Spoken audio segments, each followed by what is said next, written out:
In this video, I'll be explaining about the preparation and synthetic applications of diethyl malonate.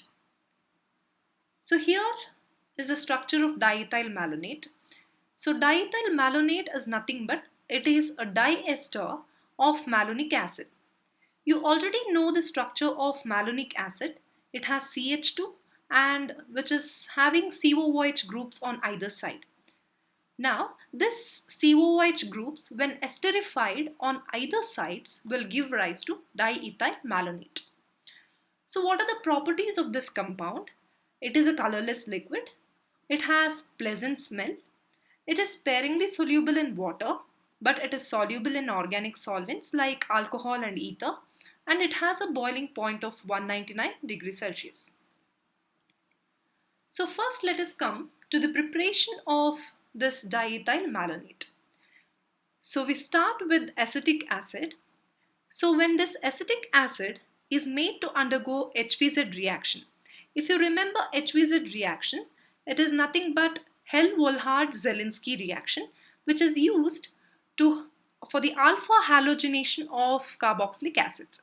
So here you know that this is the alpha carbon. So one of the hydrogens of which is attached to this alpha carbon will be replaced by chlorine. Since we have used Cl2 in the presence of phosphorus, this Cl will replace one of the hydrogens of this alpha carbon. Okay, so we get CH2COOH from here. Along with that, one chlorine will be added from here. Okay, so this is called as HVZ reaction. If you remember, it is nothing but Helmholtz-Zielinski reaction. So now, when this monochloroacetic acid is made to react with potassium carbonate, so we know that this H, whatever is here, will be replaced by K+. Okay, so you get Cl CH2COOK, that is the potassium salt of monochloroacetic acid. Now, the next step is reaction with potassium cyanide. So when this potassium cyanide is added, this chloro can be easily replaced by Cn. So here, the potassium salt of monochloroacetic acid is made to react with potassium cyanide so that this chloro group is replaced by Cn to get potassium cyanoacetate. So in the next step, the potassium cyanoacetate which we have obtained here is made to undergo hydrolysis in the presence of HCl and H2O. So now, whenever these groups which are highly reactive are made to undergo hydrolysis in the presence of acid, both these groups will be converted into COOH groups. Okay, so the Cn is converted to COOH and COOK, that is the potassium salt, is converted into the acidic group.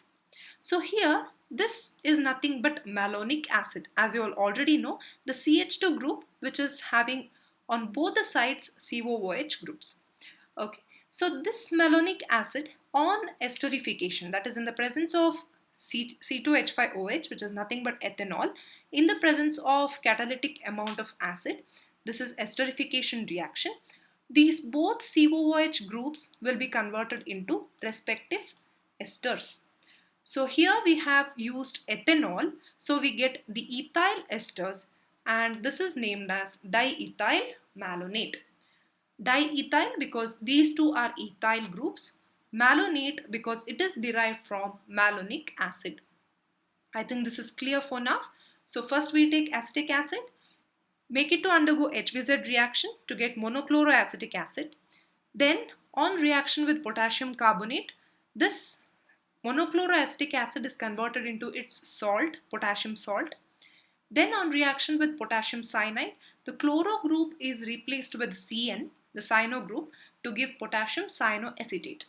This on hydrolysis will give malonic acid, and then malonic acid on esterification will give the diethyl malonate.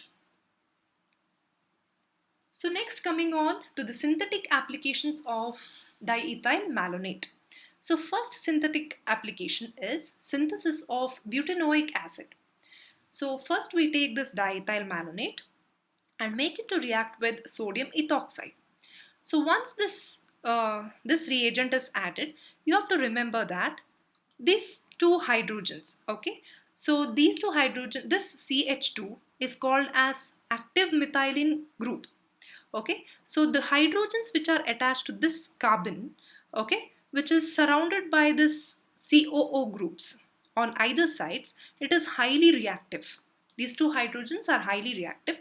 So whenever you add this sodium ethoxide, this sodium replaces one of the hydrogens of this active methylene group. Okay, so one hydrogen is removed. Instead of this hydrogen, it will be replaced by sodium. So we have CH, one hydrogen is removed. Instead of hydrogen, we have Na here, which is coming from sodium ethoxide. So once this compound is formed, once this intermediate is formed, it is again made to react with ethyl bromide. Okay, so why this ethyl bromide?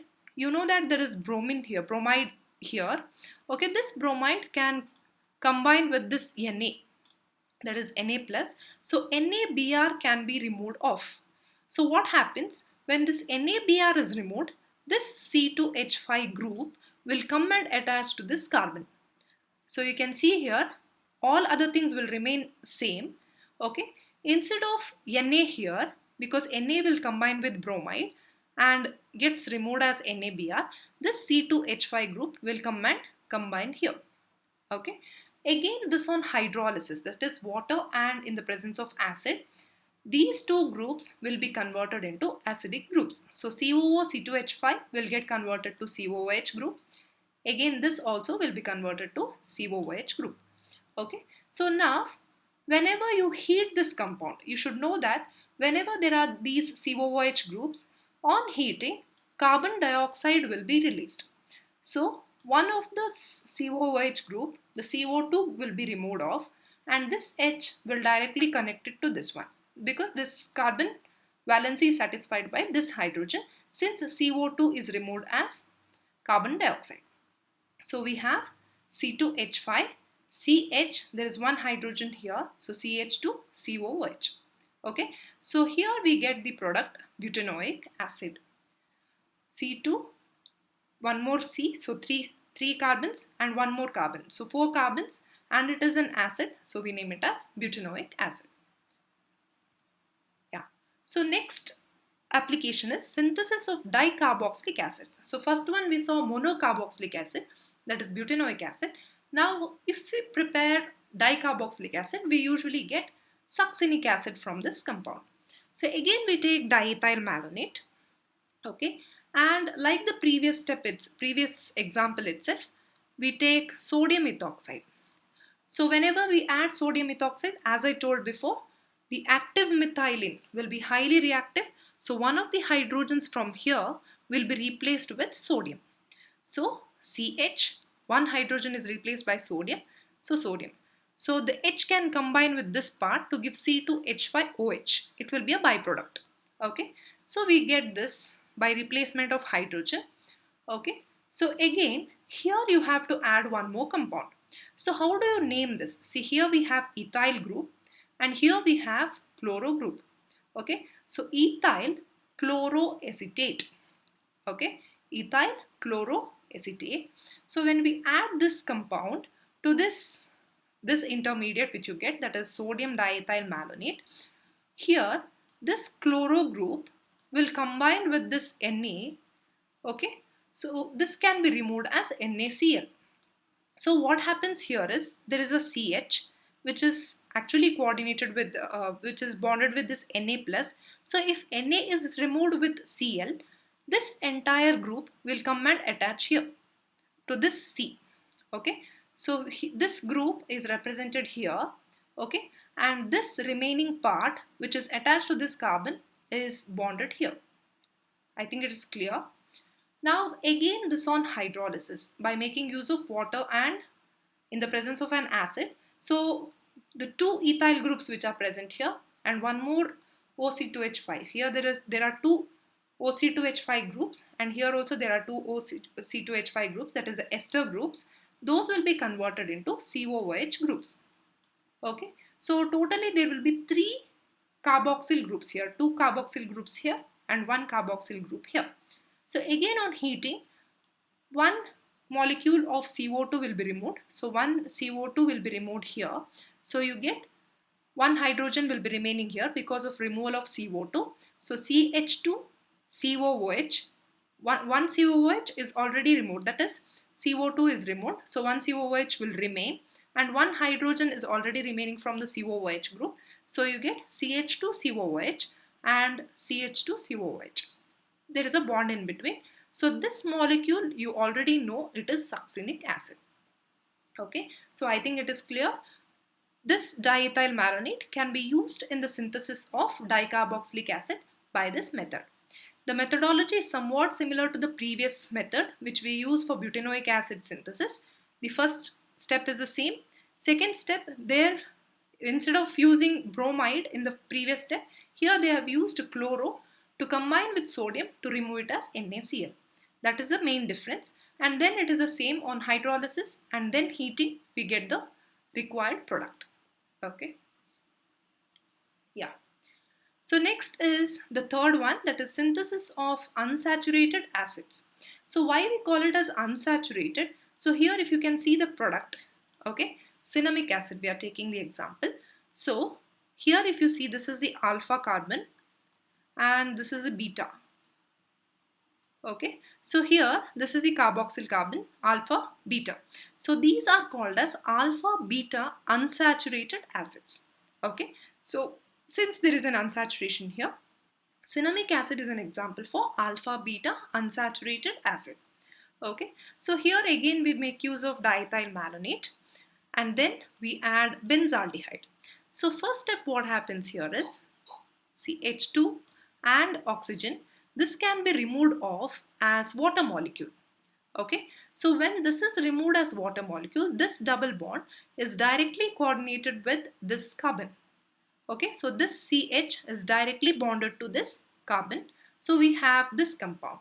Okay, so this part and this. Only this H2O will be removed off. Okay, so you get this compound. Okay, again this on hydrolysis, what happens is these two groups will be converted into COOH groups. Okay, it is the same principle which is being carried out from the first synthesis. Okay, so here COOC2H5, this will be converted into COOH, even this will be converted into acidic group. So you get it like this. Again on heating, one CO2 group will be removed off as carbon dioxide. So this H will be directly bonded to this carbon. So we have C6H5, CH, double bond, CH, COOH.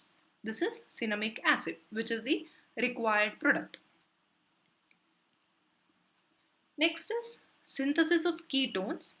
In specific, we are speaking about synthesis of butanone. Okay, so butanone, as the name indicates, there are 4 carbons. Okay, and it is a ketone. So butanone, so it is a ketone. So we are getting this as a product by making use of diethyl malonate. So again, the starting reactant is diethyl malonate. In the first step, we take sodium ethoxide. So as you all know, whenever we add the sodium ethoxide, this hydrogen, which is highly reactive, will be replaced by sodium. Okay, so one of the hydrogen will be replaced by sodium. So we get CH, one hydrogen which is replaced by sodium. So NaCH, these things will remain as such. Okay, so now we have to add one more compound.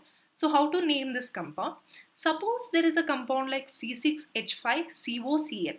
We call it as benzoyl chloride. Now you can see here 1, 2, 3. There are 3 carbons. So we call this as propanoyl chloride.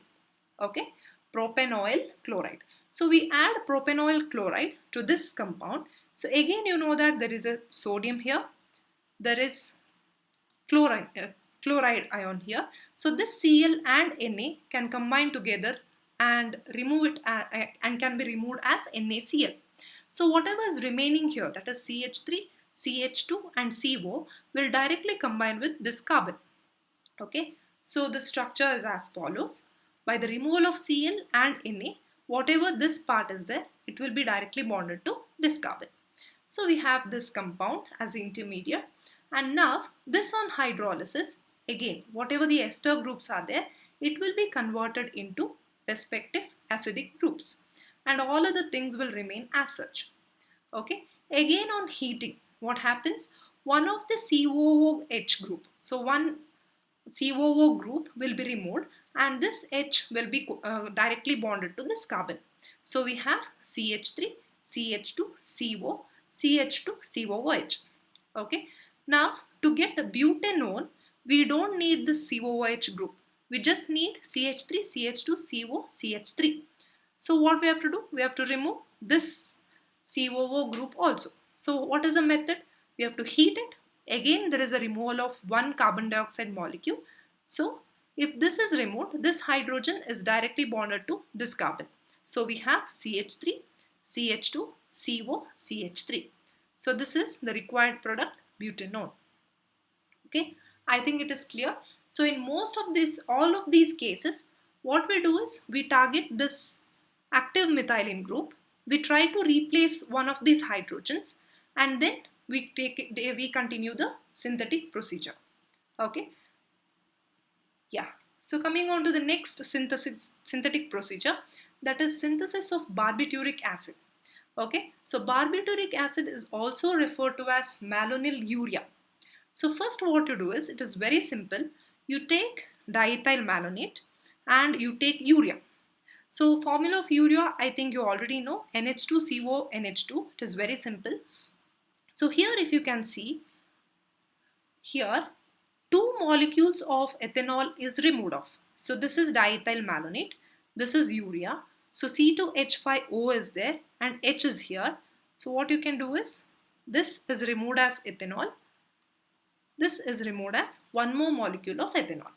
So what happens whenever this is removed as one molecule, this carbon will be directly bonded to this nitrogen. Same way this nitrogen to this carbon. So we get this molecule as the product.